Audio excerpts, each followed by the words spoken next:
গভীর জঙ্গলে হাঁটতে হাঁটতে এক সুন্দরী তরুণী মেয়ে পথ হারিয়ে ফেললেন। কিছু দূর এগোতেই তিনি দেখতে পেলেন একটি বাড়ি দেখা যাচ্ছে। তিনি অবাক হয়ে গেলেন। ভয়ে ভয়ে তিনি সে বাড়ির সামনে গিয়ে দাঁড়ালেন।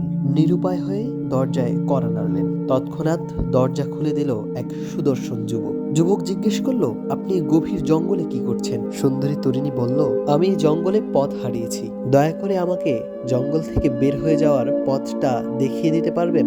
যুবক ছেলেটি বলল, আপনি আজ আর জঙ্গল থেকে বের হতে পারবেন না। চারদিক থেকে অন্ধকার নেমে আসছে। এতক্ষণে চাঁদ সূর্যকে বিদায় জানিয়েছে। আপনি এখন যেতে চাইলে জঙ্গলের হিংস্র প্রাণীরা আপনার কোনো ক্ষতি করতে পারে। এর চেয়ে বরং আপনি আজকের রাতটা আমার বাড়িতে মেহমান হিসেবে থেকে যান। মেয়েটা কোনো উপায় না দেখে ছেলেটার বাড়িতে থাকতে রাজি হয়ে গেল। মেয়েটা খুব ভীত, কারণ তার সাথে যে কোনো কিছুই ঘটতে পারে। তাই সে সিদ্ধান্ত নিল সারা রাত সে বসেই কাটিয়ে দেবে, ঘুমাবে না। অবশেষে সকাল হলো। ছেলেটা মেয়েটাকে নিয়ে জঙ্গল থেকে বের হয়ে যাওয়ার উদ্দেশ্যে রওনা হলো। হঠাৎ মেয়েটা লক্ষ্য করলো ছেলেটার হাতের সবগুলো আঙ্গুলেই ব্যান্ডেজ করা। মেয়েটা কৌতূহলী হয়ে জিজ্ঞেস করলো, আপনার হাতের আঙ্গুলগুলো গতকাল তো ভালোই ছিল, রাতে কি এমন ঘটেছিল যে আপনার হাতের আঙ্গুলগুলো ব্যান্ডেজ করা? গত রাতে শয়তান আমাকে যখনই ওয়াসওয়াসা দিচ্ছিল, তখনই আমি একটি মোমবাতি জ্বালিয়ে আমার হাতের আঙ্গুল সে মোমবাতির আগুনে রেখেছি, যাতে করে আমি